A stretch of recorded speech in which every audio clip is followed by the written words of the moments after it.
అందరికీ నమస్తే. ఇక రేషన్ కార్డ్ అనేది ఎంత ప్రధానమైనదో ప్రతి ఒక్కరికి తెలుసు. దాదాపుగా రాష్ట్రం ఏర్పడిన తర్వాత అన్నిట్లలో మార్పులు, చేర్పులు అనేక విధాలుగా జరిగినాయి గానీ, రేషన్ కార్డులనేది మాత్రానికి గవర్నమెంట్ పోయిన ప్రభుత్వం ఎందుకో పట్టించుకోలేదు. రేషన్ కార్డులు ఇచ్చేటటువంటి ప్రయత్నం చేయలేదు. ఆ రేషన్ కార్డుల వల్ల మీద బీఆర్ఎస్ పార్టీకి ఎక్కువ మైనస్ వచ్చింది. రేషన్ కార్డులే ఇయ్యలేదయ్య బాబు, నాది అప్పుడు పెళ్లయింది, నాది ఇప్పుడు పెళ్లయింది. మరి కేసీఆర్‌కి ఏం అర్థమైతలేదా?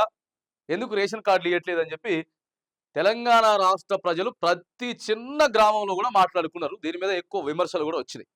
దాన్ని క్యాచ్ చేసుకున్నటువంటి కాంగ్రెస్ పార్టీ ఈ రేషన్ కార్డులు మీ వచ్చుడుతోటే ప్రతి ఒక్కరికి అర్హత ఉన్న ప్రతి ఒక్కరికి ఇస్తాం అని చెప్పి రేషన్ కార్డులని అవతల పక్క బీఆర్ఎస్ పార్టీకి ఏదైతే మైనస్ ఉందో దాన్ని కాంగ్రెస్ పార్టీ ప్లస్ చేసుకొని ఇవాళ అధికారంలోకి వచ్చింది. అధికారంకి వచ్చినటువంటి మొదటి నెల నుంచి కూడా ఊరించి ఊరించి ఊరించి ఊరించి ఊరించి 14 నెలల తర్వాత అప్పటికో దరఖాస్తులు పెట్టింది. అప్పటికో దరఖాస్తులు పెట్టి ఎంతమందికి ప్రజాపాలన దరఖాస్తులు పెట్టి దాదాపుగా 12,60,000 మందికి 12,60,000 మంది దరఖాస్తు పెట్టుకున్నారు. మాకు రేషన్ కార్డులు లేవు బాబు, మాకు రేషన్ కార్డులు కావాలని చెప్పేసానంటే ఆ తర్వాత ఇక ఇప్పుడు ఊరించి ఊరించి నిన్న కొంత లిస్ట్ రిలీజ్ చేసింది. అక్కడక్కడక్కడక్కడ రిలీజ్ మ్యాక్సిమం స్టేట్ మొత్తం అక్కడ ఉన్నటువంటి ఎంపీడీఓలకి పంపించేటటువంటి ప్రయత్నం ఎంపీడీఓల దగ్గర నుంచి పంచాయతీ సెక్రటరీల దగ్గరికి చిన్నగా వచ్చినాయి. ఇక వస్తే ఒక్కళ్ళకి కూడా అర్హత ఉన్నలో పేరు లేదు, బేదోని పేరు లేదు. ఊళ్ళో దాదాపుగా ఒక చిన్న గ్రామం అయినా సరే ఓ 100 మంది కావాలని చెప్పి పెట్టుకుంటే 30 మందికి రేషన్ కార్డులు ఇచ్చిర్రు. 30 మందికి రేషన్ కార్డులు వచ్చినాయి. దాంట్లో ఎవరి పేరు వచ్చిందో ఏందో కూడా అర్థం కానటువంటి పరిస్థితి. రేషన్ కార్డులు ఎందుకు ఇస్తారు? రేషన్ కార్డు లేనోనికి, లేకపోతే ఇక వాడికి అసలు అదే భూమి లేదు, జాగ లేదు, దానివల్ల వాడు ఎంతో కొంత డెవలప్ అవుతాడు, రేషన్ కార్డు వల్ల ప్రభుత్వ పథకాలు వస్తాయని చెప్పేసి అని ఇస్తే మొత్తం భూమి ఉన్న వాళ్ళకి, జాగ ఉన్న వాళ్ళకి, పైసలు ఉన్న వాళ్ళకి, బిల్డింగ్ ఉన్న వాళ్ళకి రేషన్ కార్డులు వచ్చినాయట. ఆ రేషన్ కార్డులు ఉన్న వాళ్ళకి రేపటి నుంచి సర్వేనట. మళ్ళీ దాంట్లో కూడా మళ్ళీ వెరిఫికేషన్ ఉంటుందని చెప్పి ప్రస్తుతం నడుస్తున్నటువంటి చర్చ. అనేక మంది మాకు రేషన్ కార్డులు రాలేదని చెప్పి పంచాయతీ కార్యాలయాల దగ్గర, ఆ తర్వాత ఎంపీడీఓ ఆఫీసులు, ఎంఆర్ఓ ఆఫీసుల దగ్గర ధర్నాలు చేపట్టేటటువంటి ప్రయత్నం. మరి ఇదే లిస్ట్ ఫైనల్ అవుతుందా? ఆలోచించకపోతే మాత్రానికి గిట్లనే షురూ చేస్తాం, రేపటి నుంచి జరగబోయేటటువంటి సర్వే కూడా జరగనీయమని చెప్పి తేల్చి చెప్తా ఉన్నారు. తేల్చి చెప్తా ఉంటే మరి ఏంది పరిస్థితి? దీని మీద ఏం చెప్తారో చెప్పుర్రిగా. దీని మీద ఏం చెప్తారు? మంత్రి గారు మాట్లాడుతూ ఉంటారు కదా, పౌర సరఫరాల శాఖ మంత్రి ఉత్తమ్ కుమార్ రెడ్డి గారు మాట్లాడుతూ ఉంటారు. తర్వాత గ్రామీణాభివృద్ధి శాఖ మంత్రి గారు సీతక్క గారు ఇక మీరు చెప్పుంది. మాస్తు గందరగోళం అవుతా ఉన్నది రేషన్ కార్డుల మీద. ఇందులో వీళ్ళు ప్రధానంగా ఎందుకు గందరగోళం అవుతుందనంటే, ప్రజాపాలన తర్వాత మొన్న ఒక కులగణన సర్వే ఒకటి పెట్టింది కదా, కులగణన సర్వే అని చెప్పి ఒకటి పెడితే ఆ కులగణన సర్వేలో కూడా అన్ని మళ్ళా ఆన్సర్లు. ఈడ కూడా చాలా మంది ఏం చేశారంటే రేషన్ కార్డులు కొంతమంది లేనోళ్ళు కూడా ఉందని చెప్పి, ఉన్నోళ్ళు కూడా లేదని, లేనోళ్ళు ఉందని ఉన్నోళ్ళు లేదని, ఆడ కావాల్సింది ఓన్లీ ఒక కులం ఒక్కటి ఇస్తే సరిపోద్ది. కులగణన పెట్టారు కదా, ఈ కులగణన ఒకటి, ఆ తర్వాత ప్రజాపాలన ఒకటి, ఈ దరఖాస్తులు రెండు కూడా లింక్ అయినాయి. ఇక్కడ లింక్ అయ్యేసరికి భయంతో కొంతమంది చెప్పలేదు, నీకు స్కూటీ ఉందా, నీకు బైక్ ఉన్నదా, కారు ఉన్నదా, ఎన్ని అకౌంట్లు ఉన్నాయి, ఇవన్నీ కొంతమంది అడుగుతున్నారని చెప్పి అప్పుడు సోషల్ మీడియాలో మనం చూసినాం కదా సీదా వీడియో. దాంట్లో కులాన్ని ఒక్కదాన్నే ప్రతిపాదికన తీసుకోకుండా ఎవరైతే కొద్ది గొప్ప మాకు రేషన్ కార్డు కావాలి ఈ తీసుకుపోయి రెండింటికి లింక్ పెట్టినట్టు కూడా సమాచారం అందుతా ఉన్నది. ఈ రెండింటికి లింకులు పెట్టిర్రు. ఇలా పెట్టుకున్నోడికి ఆడ రేషన్ కార్డు రాలేదు, అల్ల పెట్టుకున్నోడికి ఏడ రేషన్ కార్డు రాలేదు. తీరా ఏం చేసినట్టే అర్హత ఉన్నోడికి రేషన్ కార్డు లేదు, రేషన్ కార్డు పేరే రాలేదు. ప్రస్తుతం గందరగోళంగా మారిపోయింది పరిస్థితి.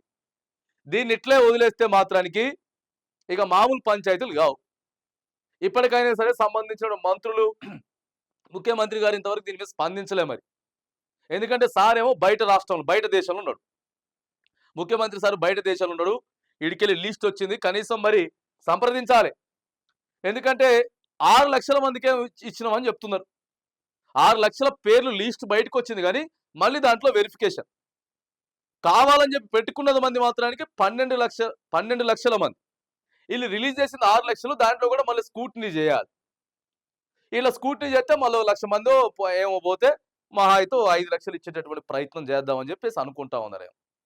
మరి ఇది కథ ప్రస్తుతం రేషన్ కార్డులలో మొత్తం గందరగోళం ఉన్నది. అర్హత ఉన్నోనికి ఎవ్వనికి రాలే. అర్హత ఉన్నోనికి ఎవ్వనికి పేర్లు లేవు. ఈ హైదరాబాద్‌లో ఉంటారు కదా అనేక మంది. హైదరాబాద్‌లో ఉన్నోనికి అరే లిస్ట్ వచ్చింది. ఫోన్‌లు ఇంటికాడికెళ్ళి. అవునా? నువ్వు సర్వేకి రావాలి. ఈడికెళ్ళి వస్తే అరే మళ్ళీ ఎమ్మటే ఫోన్ చేసిన కొద్దిసేపు ఆగిన తర్వాత ఫోన్ చేసి నీ పేరు లేదు. అసలు ఎవని పేరు లేదట.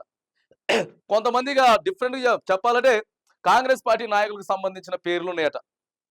మరి ఏడ కూర్చొని రాసుకున్నారో, ఏడ ఫైనల్ చేసారో తెలీదు గానీ, రేషన్ కార్డుల మీద మాత్రానికి గందరగోళంగా జరుగుతా ఉంది. అనేక మందికి ఇప్పుడు ఉన్నటువంటి ఒక డౌట్ ఏంటంటే, గివి ఫైనలా? గివే ఫైనల్ అయితే పరిస్థితి ఏంటిది? అరే పెట్టుకున్నోనికి ప్రతి ఒక్కనికి ఇస్తాం. మళ్ళా వెరిఫికేషన్ చేసిర్రు కదా! ఇంటింటికి పోయి వెరిఫికేషన్ చేసిర్రు. ఏడ వెరిఫికేషన్ చేసిర్రండి బాబు మీరు? ఎంత పర్సెంటేజ్ చూసుకున్నారు. కేవలం ఈళ్ళ వెరిఫికేషన్ ఏందనంటే, ఇగో ఇన్ని రోజులకి 60% అయిపోయింది. తర్వాత 70% అయింది. 80% అయింది. ఈ పర్సెంటేజ్‌లు చూసుకుంటూ వచ్చిర్రు గాని, అసలు క్లారిటీగా చేస్తున్నాం. సక్కగా అయితున్నది. ఇగో ఎంతమందికి రేషన్ కార్డ్ కావాలి. గియి చేసిర్రా? పర్సెంటేజ్‌ల క్రితం అయిపోయింది. ఇది ఒకటి చెప్పుకుంటూ వచ్చిర్రు. ఇంత అయిపోయింది, అంత అయిపోయింది, ఇంత అయిపోయింది, ఇంత అయిపోయింది. అసలు చక్కగా చేయనే చేయలే. సర్వే చక్కగా చేయనే చేయలే. ఆ ప్రజాపాలన దరఖాస్తులు కూడా చాలా బయటపడేసిర్రు. బయట నూకిర్రాయి. మరి ఇంకేడొత్తాయి పేర్లు? ఏడొత్తాయి? ఏదేమైనా గాని ఎవ్వరు కూడా దయచేసి మీరంతా కూడా ఎవరు నిరుత్సాహపడకండి. ఖచ్చితంగా ప్రభుత్వం అర్హత ఉన్న ప్రతి ఒక్కరికి రేషన్ కార్డు ఇయ్యాల్సిందే. ఇప్పుడు మొత్తం గందరగోళం, తప్పులొప్పులైతే ఉన్నాయి. ఇప్పటికే పౌర సరఫరాల శాఖ మంత్రి ఆలోచన చేస్తున్నట్టు సమాచారం. ఆలోచన చేస్తున్నట్టు అవసరమైతే మళ్ళొక 10, 15 రోజులు పెండింగ్‌లో పెట్టి తప్పొప్పులు ఏమంటే సరిదిద్ది మళ్ళీ లిస్ట్ మళ్ళొకటి ఇద్దాం అనేటటువంటి ఆలోచనలో ఉన్నారు. లేకపోతే చాలా అంటే చాలా మైనస్ వస్తది ప్రభుత్వానికి. ఇప్పుడు అసలుకే స్థానిక సంస్థల ఎన్నికలొస్తున్నాయి. ఎన్నికలొస్తున్నాయి అని చెప్పి మేమిప్పుడు రేషన్ కార్డులు ఇస్తాం. ఇప్పుడు రైతు బంధు ఇస్తాం. ఇప్పుడు ఆత్మీయ భరోసా ఇస్తాం. ఇప్పుడు ఇందిరమ్మ ఇల్లు ఇస్తామంటే దానికి డబుల్ మించి పంచాయతీలు అయితున్నాయి. చూస్తుర్రు కదా! అందుకే అధికారులు కూడా చేసేటప్పుడు తప్పొప్పులు ఇవన్నీ చేయకుండా ఓళ్ళు దగ్గర పెట్టుకొని పని చేస్తే ప్రభుత్వానికి మంచి పేరొస్తది. మరి ప్రభుత్వం కూడా కొంత ఆలోచన చేస్తున్నట్టయితే కనబడతా ఉంది. చాలా గందరగోళంగా పరిస్థితి ఉన్నది. రేషన్ కార్డుల పరిస్థితి మాత్రానికి తప్పొప్పులు జరిగినాయి. దీన్ని బ్యాలెన్సింగ్‌గా తీసుకొచ్చిన తర్వాత అర్హత ఎవరెవరైతే ఉన్నారో ఆళ్ళకి ఖచ్చితంగా ఇయ్యాల్సిందే. లేకపోతే సోషల్ మీడియా ఖచ్చితంగా పోరాడుతది. ప్రశ్నించే గొంతుకలు మాట్లాడతాయి కాబట్టి వీటన్నిటిని దృష్టిలో పెట్టుకొని ప్రభుత్వం రేషన్ కార్డుల విషయంలో ముందుకు పోవాలని చెప్పేసేసి తెలంగాణ సమాజం తరపున మనం డిమాండ్ చేస్తా ఉన్నాం.